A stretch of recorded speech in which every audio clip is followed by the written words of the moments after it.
Good afternoon mga katambike at yan.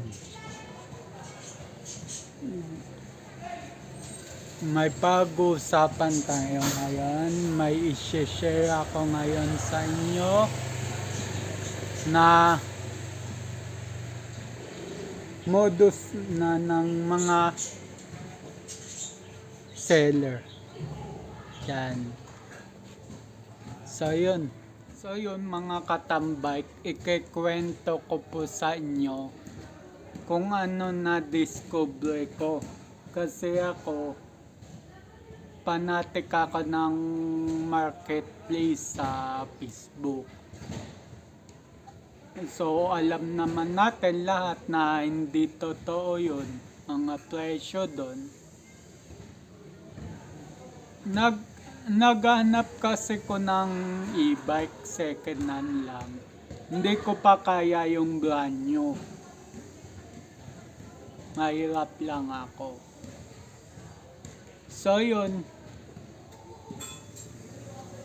nakita ko sa marketplace na 10K.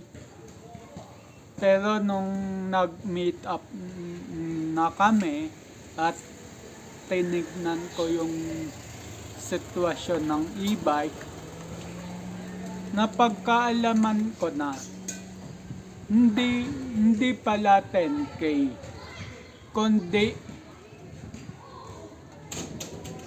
30K ang e-bike. So ako, sabi ko na lang sa buyer, ay sige ma'am, titingin pa ako sa iba. Gumanon ako. Babalikan ko po yan, sabi ko. Sa loob-loob ko, madaming hindi honest na buyer. Ang maipapayo ko lang sa inyo, mga buyer, is kung maglalagay kayo ng presyo sa mga item nyo, siguraduhin nyo din na totoo yung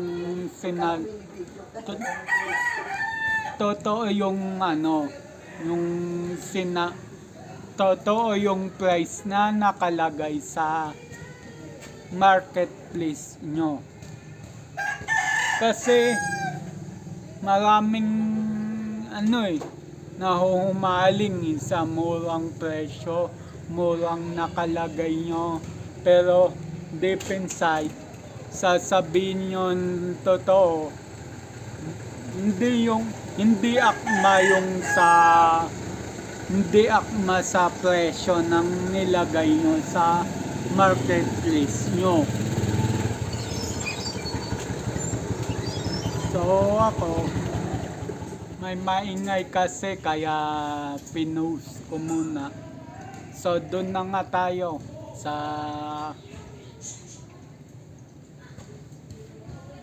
pinag-usapan natin about sa presyo ng mga item.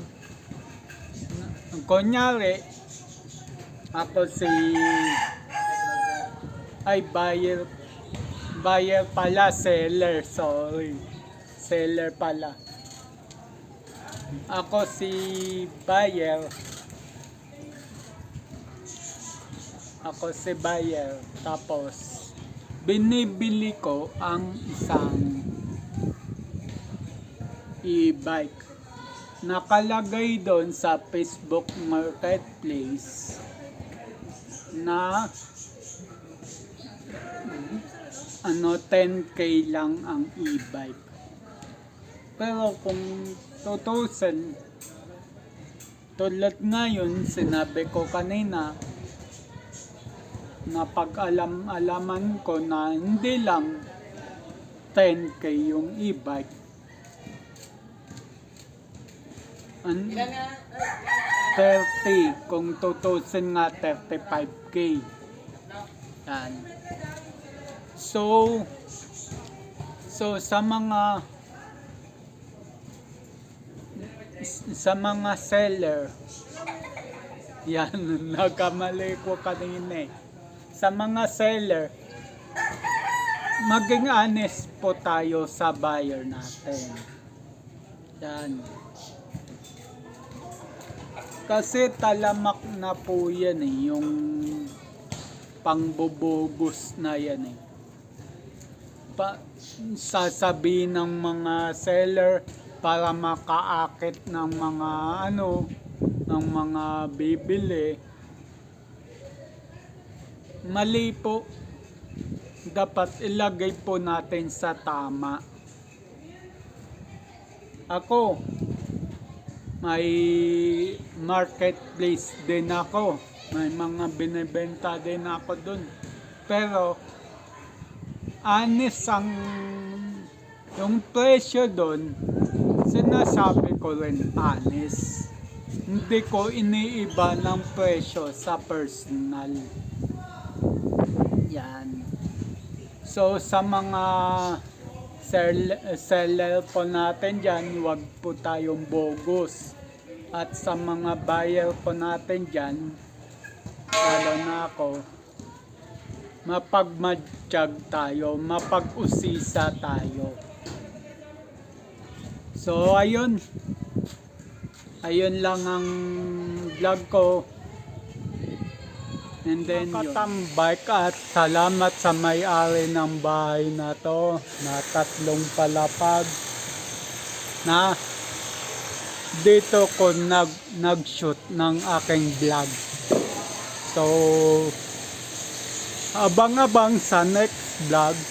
Keep safe everyone. God bless and then bye-bye.